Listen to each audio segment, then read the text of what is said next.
윤석열이가 너무 딱해 보여서 윤석열이가 지금 뭐 때문에 구속이 되어 있는지 윤석열 구속 이력에 대해서 저희가 정리했죠. 윤석열한테 좀 알려주세요. 예.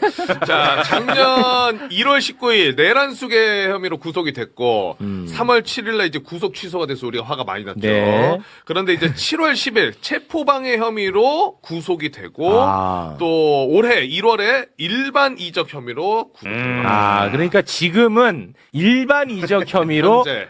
감옥에 예. 갇혀 있는 그런 상황입니다.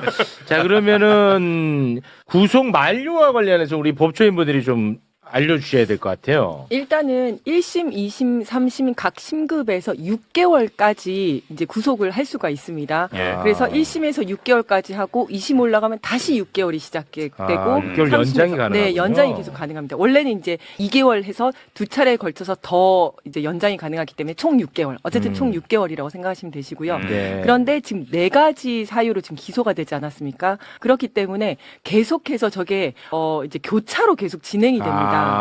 그래서 마지막 걸로 구속이 됐다 하더라도 이제 마지막 걸로 3심까지 갈 때쯤 되면 1심의 이제 확정 판결이 남으로써 그냥 뭐 무기징역에 들어가든지 이렇게 되기 때문에 일단 중간에 나오기는 굉장히 힘든 상황입니다. 계산 안 할만하네. 네, 네. 그치. 이제 좀 수긍이 되네. 이러나 저러나. 수긍이 되네. 아니 근데 저는 아까 그 영치금 12억 관련해 가지고 네. 예, 좀 형사법적인 사고인지는 모르겠는데 이게 약간 법 위반이 될 수 있다고 생각하는데 예를 들어서 기부금품법 위반이 될 수가 있습니다. 만약에 불특정 다수로부터 그냥 돈을 받은 거라면 모르겠는데 그게 아니라 누군가가 선동을 해서 이 사람에게 기부를 해줍시다라고 해가지고 모금을 했다면 원래 1,000만 원 이상 모금을 할 때는 행안부 장관에게 등록을 해야 됩니다. 그래요? 그런 게 없기 때문에 이거는 기부금품법 위반이 될 수가 있고 또 하나는 증여세 문제가 될 수가 있습니다. 이제 요게 이제 증여세 중에서 보통 이제 영치금 같은 경우에는 증여세 예외 조항에 들어갑니다. 뭐 사회 통념상 인정되는 생활비나 교육비나 아니면 뭐 축의금 이런 거는 증여세에서 제외가 되는데 그래서 영치금 같은 경우에도 보통 뭐 식비라든지 간식 사 먹고 옷 사 입고 이러는 어떤 뭐 생활비로 들어가지 않습니까? 그래서 예외 조항에 들어가는데 지금 12억 정도라고 하면 예. 이거는 자산의 증식, 생활비가 아니라 자산의 증식이잖아요. 그래서 요 부분은 증여세 대상이 될 수도 있다라고 생각을 하고 있고 제가 관련한 분들한테 좀 여쭤봤더니 대상이 될 수는 있는데 네. 사실상 50만 원 이하는 증여세에서 또 이제 제외가 됩니다. 그래서 어떤 사람들이 50만 원 이상을 냈는지를 다 파악을 해야 되기 때문에 요거를 파악하는 이제 실질적인 문제가 좀 있어서 그렇지 않으면 증여세 대상이 된다 이렇게 말씀하시더라고요. 근데 댓글 보니까 이게 워낙 윤석열이 죄가 많아서 예. 조금 그 헷갈리시는 분들이 굉장히 많은 것 같네. 네. 윤석열이 지금 뭐 무기징역 살고 있는 거 아니야? 뭐 이런 의견들이 예. 있는데 요거는 아주 간단하게 지금 진짜 그런 분들이 많으시네. 정리를 해드리겠습니다. 그거는 이제 확정 판결이 난 건 아니니까. 일단은 내란 1심에서는 무기징역이 나왔어요. 그렇죠. 근데 요게 이제 확정 판결이 안 났고 예. 지금 항소심 진행되고 있지 않습니까? 네. 그러니까 요걸로 이제 살고 있는 건 아니고요. 네. 또 하나는 체포방해 혐의로 5년 1심에서 나왔어요. 예. 근데 요게 확정이 안 됐으니까 요걸로 지금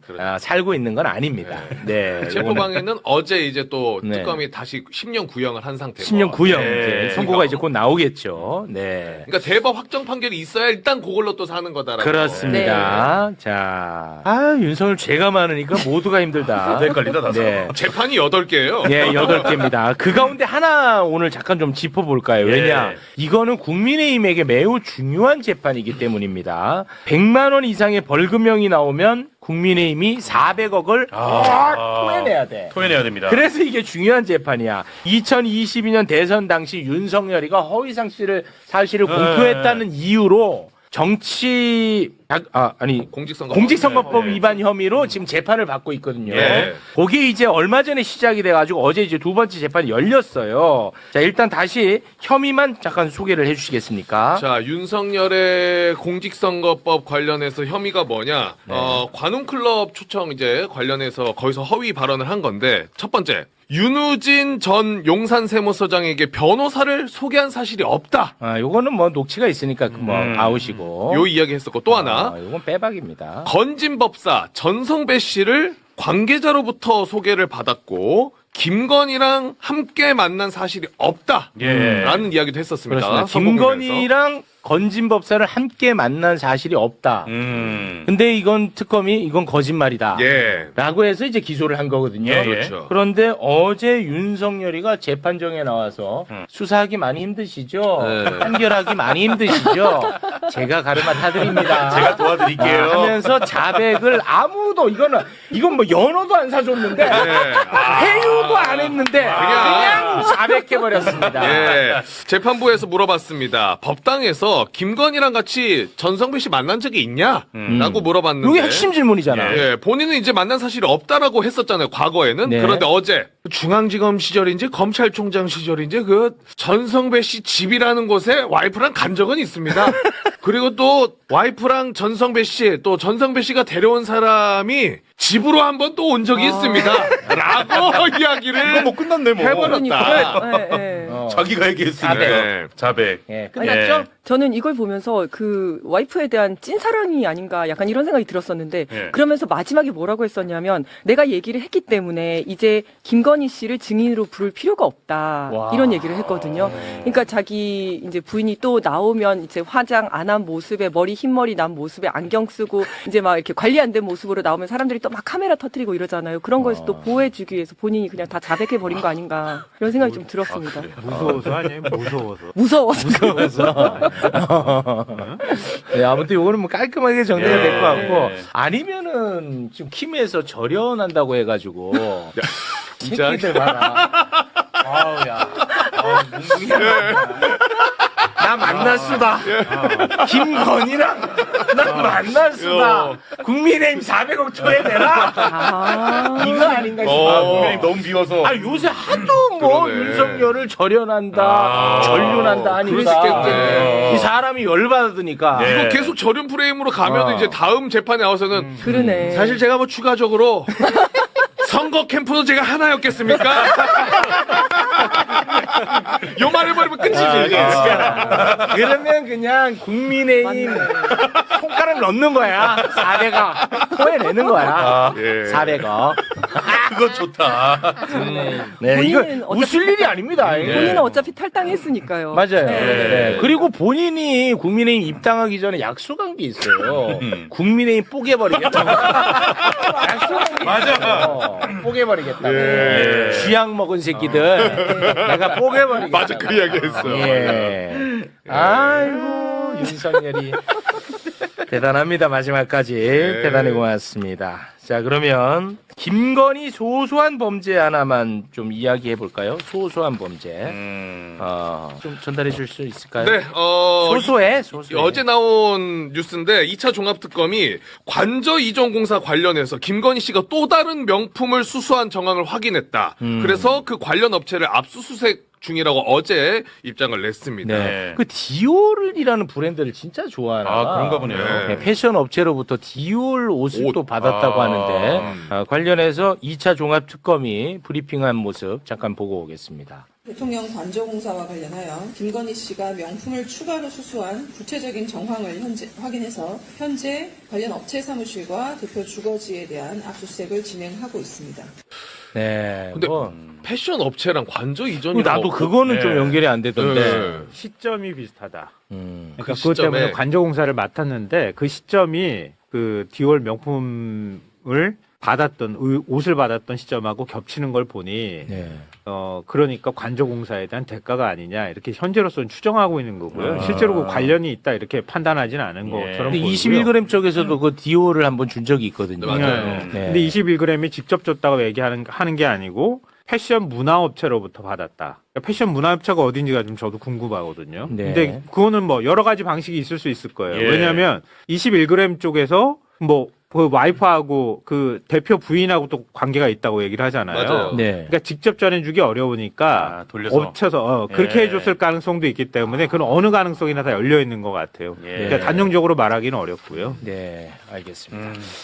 자, 그러면 지금 이제 가장 이슈가 되고 있는 대북 송금 관련한 이야기를 좀 나눠볼까 합니다. 2차 종합특검이 대북 송금 진술회유 의혹 사건에 대해 이첩을 받았습니다. 네. 2차 종합특검은 이 사건을 초대형 국정농단 의심 사건으로 성격 규정을 했습니다. 예.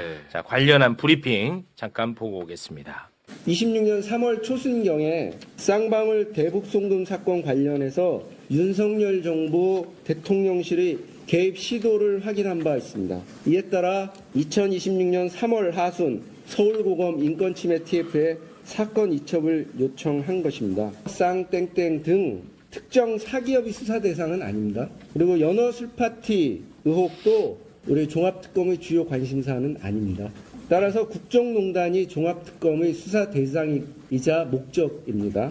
국가 권력에 의한 초대형 국정농단 의심 사건이라고 보고 있습니다. 그리고 공소 취소라는 것은 그 공소를 제기한 검사가 취소 여부를 검토하는 거지, 특검은 공소 제기도 하지 않은 사안에 대해서 공소 취소를 검토하거나 고려할 이유가 없다는 것을 분명히 말씀드리고요. 네, 초대형 국정농단이다 뭐 이렇게 간단하게 얘기하면 될 걸 아주 길게 얘기하잖아요. 왜냐, 국민의힘이 하도 너무 말도 안 되는 억지 논리로 예. 공격을 하고 있으니까 이렇게 좀 길게 설명을 했는데, 일단 국민의힘의 억지 주장 잠깐 보고 오겠습니다. 2차 종합특검이 대북 송금 진술 회유 의혹을 수사하겠다고 나선 것입니다. 검찰의 수사권과 기소권을 분리시켜 놓고 나서 특검에게는 이재명 대통령 사건의 수사권도 맡기고 이제 이재명 대통령 수사했던 검사들에 대해서 보복성 기소권까지 줄 생각인가 봅니다. 설마 이재명 대통령 공소 취소권까지 줄 생각인가요? 네, 이건 뭐 말도 안 돼. 그러니까 뭐 법조인이 나설 필요도 없어. 공소 취소의 권한이 특검한테 없어. 예. 그리고 이재명 대통령 관련한 사건에 대해서 수사하는 것도 아니야. 수사도 할 수도 없어요. 예. 그런데 윤석열이 개입된 정황을 포착했잖아. 네. 그래서 그거에 대해서 수사를 하겠다는 거예요. 예. 이게 다 법률 근거가 있습니다. 종합특검법 잠깐 소개해 주시겠습니까? 종합특검법 2조 1항 13호를 보면요. 윤석열과 김건희가 본인 또는 타인 사건 관련 수사 상황을 보고받고 수사 및 공소제기 절차에 관해 사건의 은폐, 무마, 회유, 증거 조작, 증거 은닉 등 적법 절차의 위반 및 기타 수사기관의 권한을 오남용하게 했다는 범죄 혐의 사건. 요거를 수사할 수 있게 돼 있다. 그렇습니다. 조금 딱 떨어지잖아. 네. 요게 딱 떨어지잖아. 자, 그러면 왜 2차 종합특검은 이 건을 초대형 국정농단 사건으로 의심하고 있는지 예. 그 이야기를 지금부터 한번 해보겠습니다. 이종석 국정원장은요, 윤석열 정부의 공직기강 비서관 이시원이가 이시원. 개입이 됐다고 밝혔습니다. 이게 어떤 이야기냐? 당시 기재위가 윤석열 정부의 기재입니다. 예. 예. 북한 노동당 통일전선부 산하에 있는 조선 아시아 태평양 평화위원회는 UN 경제 제재 대상이 아니라고 밝혀버린 거야. 이시원이. 아니, 기재위가. 기재위가. 그 당시. 요거는 기재위. 유엔의 제재 대상이 아니라고 밝혀버렸어. 아, 기재위에서. 자, 그렇게 되면 아태위를 통해서 돈이 들어갔다는 사실만으로 이재명을 제거할 수가 없잖아. 그렇죠. 제재 대상이 아니니까. 이게 불법이 아니라고 해버린 거야. 예. 그러자 이제 이시원이가 등장을 하는 겁니다. 네. 이렇게 되면 이재명 못 잡았는데 이 기재위 얘네 왜 갑자기 갑툭튀해서 저 눈치 없이 행동해. 그렇게 된 거야. 그래서 이시원 당시 대통령실 공직기관 비서관이 갑자기 튀어나와서 국정원한테 야, 이거 빨리 불법이라고 얘기해. 그러면 그걸 근거로 제거하려고. 자, 관련한 이야기를 이종석 국정원장이 밝혔거든요. 함께 영상으로 보고 오겠습니다.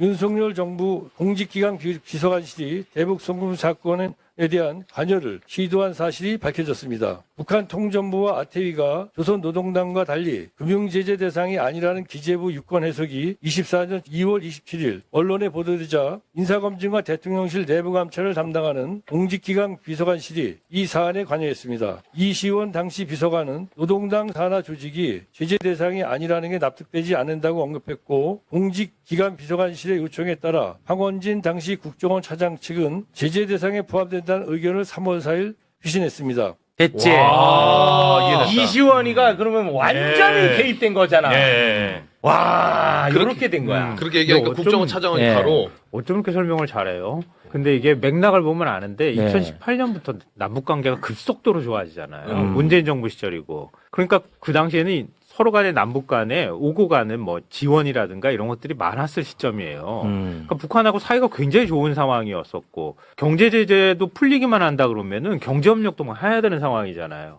근데 쌍방울이라는 곳에서 북쪽하고 접촉을 해서 어떤 목적이든 간에 뭐 그게 아주 불법적으로 안 좋게 사용하는 게 아니라 경제적인 목적으로 뭔가 돈이 건네졌어. 그러면 그걸 가지고 어떻게 불법이라고 규정할 수 있겠냐는 거예요. 그러니까 이 행위 자체가 불법이라고 규정하고 싶어서 매우 중대한 범죄라고 규정하고 싶어서 통전부 산하나 아태평화이나 이런 것들이 다 제재 대상이야. 여기 돈 절대 보내면 안 되는 곳이야 라고 규정을 하고 싶어 했던 거지. 네. 근데 기재부는 이거 아니야. 그 제재 대상 아니야. 그렇게 했더니 대통령실. 이시원 비서관이 예. 나서가지고 국정원을 움직여서 와. 이거 제재 대상 맞아. 이렇게 해버리는 순간 이건 불법이 돼버리는 거지. 그렇습니다. 그러니까 대북 송금 사건으로 둔갑이 돼버리는 거야. 이 사건이. 그렇습니다. 네.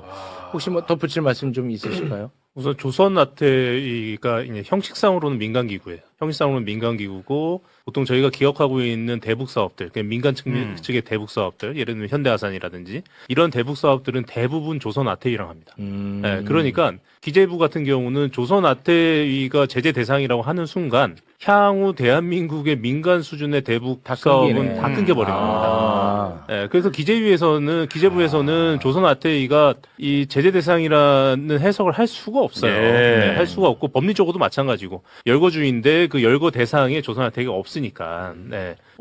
열거 대상에 조선아태이가 없는데 이거를 유권 해석해가지고 넣어버릴 수는 없잖아요. 네. 그리고 그 순간 향후 한국에서는 북한과의 민간 교류가 다 끊어지는 거니까. 그렇게 돼서 그 당시 재판 상황을 돌이켜 보면 저희 변호인 측에서 이거는 당연히 기재부 고시로 나가는 거니까 기재부가 해석의 권한이 있는 거고 기재부에 요청을 해서 기재부에서 그런 답변을 들은 거예요. 들어서 정말 그때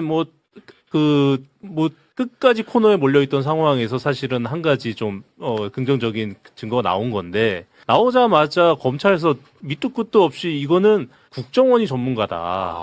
그게 기재부가 전문가지 왜 국정원이 전문가입니까? 아, 그랬어요? 네. 국정원이 전문가니까 국정원에게 한번 물어봐야겠다. 라고 그랬어요? 하고 재판부에서도 알았어. 그럴 필요가 있네. 물어보자. 이렇게 해서 국정원의 의견 저희 간 겁니다. 의견 저희 갔고 전 국정원에서는 정말 밑도 끝도 없이 그동안에 대한민국의 북한과의 그 교류 사업을 전면 다 부인하는 취지의 그런 답변이 왔죠. 와서 이화영 측에서는 그 당시에는 그냥 야 국정원 자식들 해도 너무하네. 하늘이 무너지는 기분이 들었네. 해도 너무 어떻게 이런 의견을 밝히냐 이 정도로만 생각을 했었는데 알고 보니까 사실 이제 국정원에서도 사실은 와, 그런 대박. 의견을 밝히기가 부담됐던 거죠. 네. 그래서 대통령실에서 직접 개입을 해서 국정원장 제끼고 맞아요. 야 이렇게 답변해라고 밀어붙인 상황이 있었던 거고 맞아요. 뭐 좀 핑계를 좀 대자하면 사실 돌이켜 보면 이거는 검찰이랑 싸운 게 아니라 대한민국을 대상으로 싸웠던 재판이라 맞아요. 이길 수가 없었던 재판이다. 이길 수가 없죠. 이런 생각이 좀 듭니다. 맞습니다. 하시는 분들이 시점이 헷갈릴 수 있을 것 같아서. 그러니까 이건 재판 과정이니까 이건 윤석열 정부 때 시절을 얘기하는 거잖아요. 네네. 그렇죠? 그러니까 아까 돈이 전달됐던 시점에서는 이거 제재 대상으로 볼 수가 없었던 거지. 당시 민간 교류도 많이 이루어지고 조선 아태평화가 그걸 주관을 했던 거니까. 그러니까 당시에는 전혀 아닌데 재판 과정에서 윤석열 정부가 들어서고 난 다음에 개입해서 이거 제재 대상이 되는 거였어. 라고 판단을 해줬다는 거지. 네. 그걸 가지고 법원에서 그래 그러면 제재 대상에 돈이 건네갔네? 그러면서 불법으로 규정했다는 거예요. 근데 당시에는 아태평화회를 불법으로 규정할 수가 없었어. 그렇습니다. 트럼프도 김정은을 막 만나는 세상에 네. 어떻게 그걸 가지고 제재 대상이라고 말할 수 있겠냐고요. 그렇습니다. 근데 그거를 이제 굳이 제재 대상으로 만들었어야 했던 이유는 이화영이 큰 죄를 지은 것처럼 해야지 맞아요. 이화영을 대상으로 해서 회유 협박이 가능하지 않습니까? 그렇죠. 만약에 그 사람이 죄를 안 지었다라고 하면 회유 협박할 이유도 없으니까 네. 당신이 아주 큰 죄를 저질렀는데 너를 종범으로 만들어줄 테니까 이재명을 불어. 이제 이게 가능한 거잖아요. 그렇습니다. 그걸 위해서 정말 이 많은 설계를 다 했는데 네. 국정원 들어가고 대통령실 들어가고 검찰까지 해서 이재명 한 명을 잡기 위해서 이렇게 된 거죠. 그렇습니다. 그러니까 이시원이가 결국은 이제 조작을 하라고 시킨 거잖아. 그렇죠. 근데 이게 왜 이럴 수 있냐? 얘는 조작 한번 해본 경험이 있는 애야. 이시원? 근데 그때 특별한 처벌을 받지 않았어. 그러니까 또 이러는 거야. 이시원이 얼굴을 한번 보자. 이시원이. 저 봐봐. 설명해 주세요. 2014년 서울시 공무원 간첩 조작 사건 혐의로 정직 한 달 징계. 그렇습니다. 자체 징계받은 게 다야. 간첩 조작 간첩도 사건인데? 아닌 사람을 간첩으로 조작을 했는데 그냥 그 징계 1개월. 그러니까 야 해도 돼? 조작은 개꿀이다. 아하. 야 이거 제대로만 하면 나 아주 출세길 열린다. 이렇게 생각하지 않겠습니까? 그러니까 또 한 거다. 나는 그렇게 봅니다. 저는 그렇게 본다는 거예요. 예. 그래서 우리가 여기서 배워야 될 점이 예를 들어서 박상용 검사라든지 이렇게 뭔가 조작을 하는 사람들에 대해서는 단죄해야 돼. 단죄를 해야지 앞으로 맞아요. 그런 사람이 안 나옵니다. 그렇죠. 지난번에 단죄를 안 했기 때문에 이런 사건이 또 발생하는 거거든요. 맞습니다. 자, 그리고 또 왜 이 사건을 대형 국정농단이라고 보느냐? 예. 쌍방울은요, 대북 사업을 하는 것처럼 해서 주가 조작을 하려고 했어. 요게 그냥 본질이야. 예, 주가 조작. 사건의 전부입니다, 사실은. 예. 그런데 2022년 금융감독원은 다 자기들이 조사를 해본 거야, 전문가들이니까. 예. 조사를 통해 쌍방울이 주가 조작을 했다는 것을 잡았어. 금감원에서. 금감원에서. 예. 이거 이 주가 조작 사건인 거를 딱 잡았다고. 금감원에서. 그런데 수원지검은요. 김성태를 봐주려는 목적으로 그 자료를 가져가지 않습니다. 왜냐? 이거를 갖고 오게 되잖아. 수원지검이 금감원에서 조사한 쌍방울 김성태 회장의 주가 조작 그걸 갖고 오게 되잖아. 예. 이재명은 다 날라가. 왜냐면 주가 조작이지 뭐 대북 뭐 스마트팜 이런 거 아니잖아. 그렇죠. 다 예. 날라가. 그러니까 이거를 안 갖고 와. 제 얘기가 아닙니다. 예. 이 부분에 대해서 이찬진 금융감독원장이 직접 밝힌 내용입니다. 함께 보시죠. 저희가 그 조사한 부당이득 금액이 100억이 넘습니다. 그래서 당연히 굉장히 중죄로 처리될 거라고 정감원 입장에서 판단하고 있었는데 안 가져가서 이런 부분이 있었고요. 이런 예가 단 한 번도 없었다고 저희 보고가 왔습니다.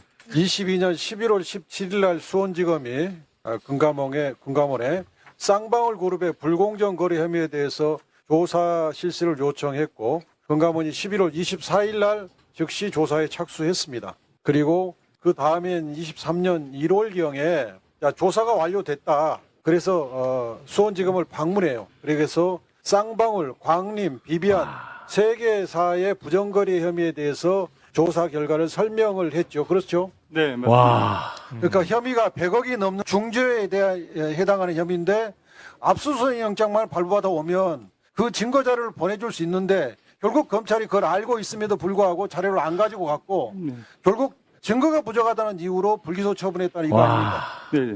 와. 설명까지 다 해줬대. 심지어 수원지검 방문해서 와, 설명까지 다 해줬대. 참고로 말씀드리면 금감원에서 수원지검에 직접 줄 수는 없습니다. 이거는 이제 법 위반입니다. 이거는 이제 개인정보도 들어가고 그런 것 때문에 그래서 그래서 반드시 압수수색을 통해서만 갈 수밖에 없어요. 그래서 다 설명을 해줬어. 수원지검은 미치는 거지. 이 새끼 왜 설명하고 있어? 안 되는데, 안 되는데. 어차피 불기소할 건데. 와, 나 진짜 너무한 거 아니야? 너무하지 않나 진짜? 와, 끔찍합니다. 끔찍해. 수원지검. 진짜. 이걸 갖고 가지 않았어. 그래서 증거 부족으로 불기소를 했대. 그러니까 이게 어저께 이제 매부쇼에서 나왔던 이야기인데 그 국정원에서 66가지의 문건이 있었는데 그 중에서 이재명 지사에게 이로운 거는 싹 빼고 불리한 맞아요. 거 13개만 갖고 갔잖아요. 예. 마찬가지인 겁니다. 이거는 이재명 전 지사에게 유리한 내용이기 때문에 그렇습니다. 싹 빼놓고 간 거죠. 네. 그래서 사실은 좀 제도적으로 보자면 본인 불기소 처분을 했는데 불기소 처분에 대해서 검사의 불기소 처분을 견제할 수 있는 게 없는 거예요.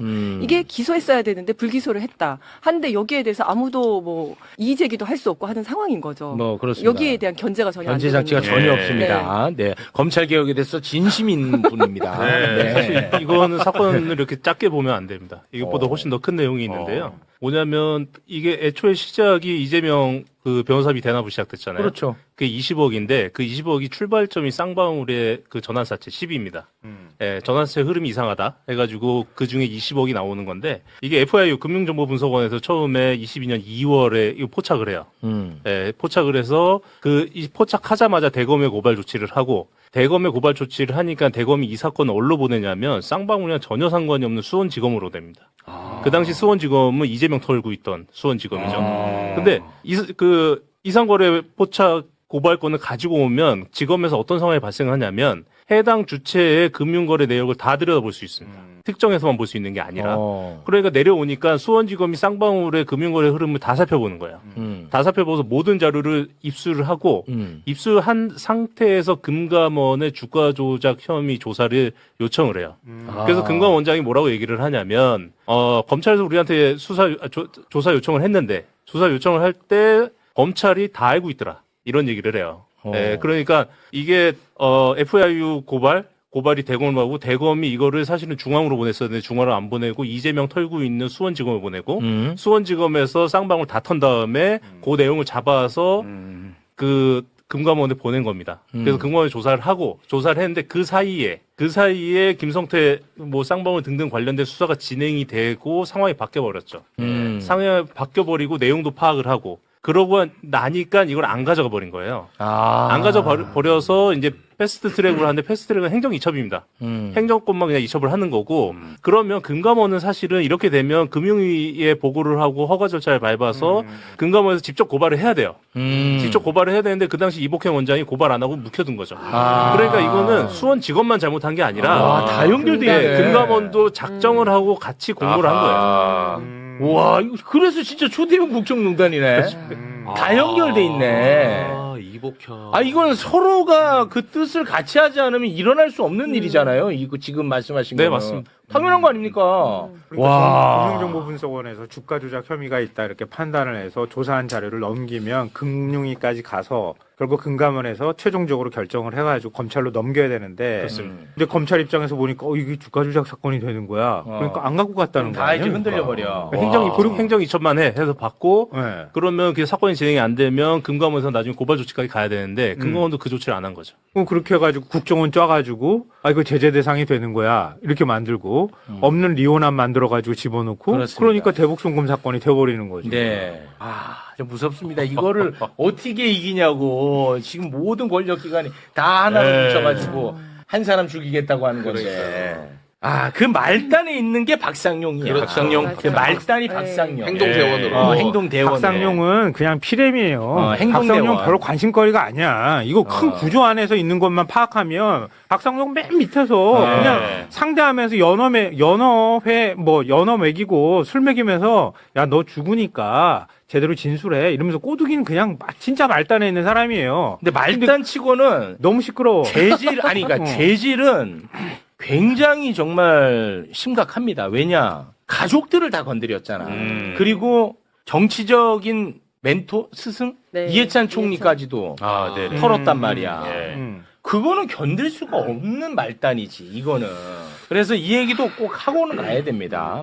박상용이의 녹취는 이제 사실 저 개인적인 판단으로 더 이상 들을 건 없다고 봐요. 왜냐, 다 나왔다고 보거든. 네. 근데 아직도 박상용의 편을 드는 한심한 사람이 있어서 어제 틀려다가 틀지 못한 추가 녹취 하나만 더 들어보도록 하겠습니다. 이재명만 주범으로 만들면 이화영 부지사는 석방될 것이고 이화영 부지사는 검찰의 편에 참고인 신분으로 자유로운 생활을 하게 될 것이다. 라는 이야기가 담겨있는 녹취입니다. 2023년 6월 19일 박상용 검사와 이화영 부지사의 변호인 서민석 변호사가 나눈 통화입니다. 함께 보시죠. 어쨌든 간에 두 가지가 더 될 거거든요. 하나는 제3자 뇌물이든 직접 뇌물이든 어쨌든 그 외국환거래법 위반의 것들이 그대로 제3자 뇌물로 되되 그거는 공범을 이재명이랑 같이 갈 거고 동시에 그 직권남용 묘목이랑 밀가루 부분 그거는 막 그렇게 중요한 건 아닌데 어쨌든 그것도 이재명 씨랑 공범으로 갈 거고 그렇게 기소가 되면 결국에는 재판이 절대 신진우 재판장이 선고할 수가 없는 사이즈가 되거든요. 그게 그렇게 되면 좀 지나면 이 부지사는 아마 나갈 겁니다. 저희 보석도 마찬가지고, 그렇게 하면 나가셔가지고, 그걸 도모하시고, 그 다음에 이든, 그런 것들이든, 이제는 그냥 완전 검찰 편에서, 이재명 재판의 참고인이 돼버리는 상황인 거고, 자기 재판도 있긴 있는데, 그건 거의 종범인 거고, 그런 상황에서는 저희가, 솔직히, 씨나 그 덕화 한 것도 이제 그 무렵 되면 그렇게 중요할까 생각이 들어요. 저희도. 그렇게 되면, 그래도 만족할 수 있는 결과가 그게 제일 아니시겠습니까? 정말 이걸 어떻게 용서해야 되나? 나 진짜 미치겠네. 이거 들으면 들을수록. 심각하네. 근데 이런 박상용이를 누가 편을 드냐고 댓글을 누가 다시는데 누가 편 드냐고요? 법률가 출신이자 국회의원 천하람이가 편을 듭디다. 천하람이가. 그 장면 함께 보겠습니다. 특수수사를 할 때 어느 정도 회유도 하고 압박도 하고 하는 거는 수사 기법으로 있을 수 있는 일들이죠. 가족들 처벌하겠다는 것도 수사 기법입니까? 김건희를 수사하는 검사가 이렇게 했다. 진술을 더 이끌어내고 이런 걸 하기 위해서 이런 얘기를 했다 그래도 과연 이렇게까지 비난할 거냐. 없잖아. 아니죠. 그러니까 아니지. 이 수사 기법이 정당하냐 아니냐는 우리가 판단 기준을 누가 수사하는지를 따라서 바뀌면 안 되는 거잖아요. 박상용 검사가 한 수사 기법이 정당해요? 잠깐만요. 다른 걸 다 떠나서 내가 요구하는 대로 진술하면 니네 주변 안 칠 거고 내가 요구하는 대로 진술하지 않으면 너뿐만 아니라 너의 가족과 네 주변들 전부 다 범죄자 만들 거야. 이게 기법입니까? 예. 이게 무슨 수사 기법입니까? 그냥 폭력이지. 이번에 녹취록 전화하면 들어보셨어요? 자, 들어보진 못했어요. 한번 들어보시죠. 내용도 모르고 지금 저러고 있는 너무 열심히 들었잖아. 나 쟤 보면서 약간 수원지검 같더라고. 애써 안 보는 거야. 수원지검처럼. 괜히 집중해서 봤네. 근데 천하람이 말처럼 김건희 수사를 만약에 이렇게 했잖아. 그러면 공소 취소되거나 공소 기각되거나 난리 났을 겁니다. 김건희에 대해서. 그동안에 얼마나 우리가 절차 하나 틀릴까봐 얼마나 맘 졸였습니까? 아니 그리고 수사를 하다 보면 저렇게 한다는데 저렇게까지는 아니고 약간 이제 국합 배드캅 전술로 조금 이제 강압적으로 좀 강박 을 하면서 했다가도 이제 심리적으로 무너질 것 같으면 좀 달래주기도 하고 하는 게 있지만 넘어서는 안 될 선들이 있습니다. 네. 예를 들어서 저 사람 자백 안 했는데 저 사람 자백했다라고 얘기하면서 자백을 얻어낸다든지 그거 안 되지. 안 되고 그다음에 절도범 불러갖고 오면서 증거 하나도 없는데 니네 집에서 이거 나왔어라고 하면서 얘기하는 거 이런 거 안 됩니다. 안 되고. 당연히 안 되는 것들인데 지금 얘기하는 건 말도 안 되는 거죠. 별건 수사 안 되고. 별건 수사 안 되고 협박해가면서 네. 야 너 이렇게 하면 봐줄게 너 보석 나가게 해줄게 하고 대신 너 말 안 하면 니네 가족 내가 다 잡아 넣을 거야. 니네 스승 내가 수사해 버릴 거야. 지금 이거 하다 보면 민주당이고 그다음에 이해찬 전 총리고 나중에 돈봉투 얘기하면서 마치 뭐가 어마어마하게 있는 맞습니다. 것처럼 엉망진창 될 수 있다 이런 얘기 하지 않습니까? 네. 당연히 안 되는 거죠 이거는.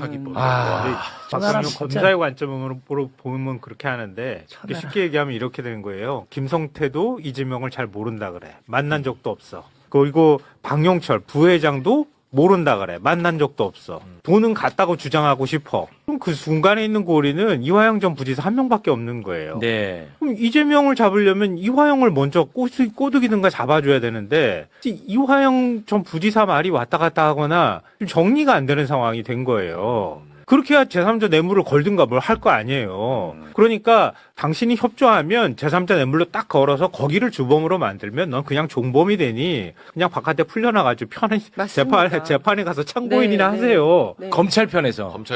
이재명 잡는 검찰편에서 참고인이에요. 이 얼마나 단순한 논리인 거예요. 예. 그 단순한 논리를 실현시키기 위해서 저런 일을 벌였던 거야. 그러니까 그동안에.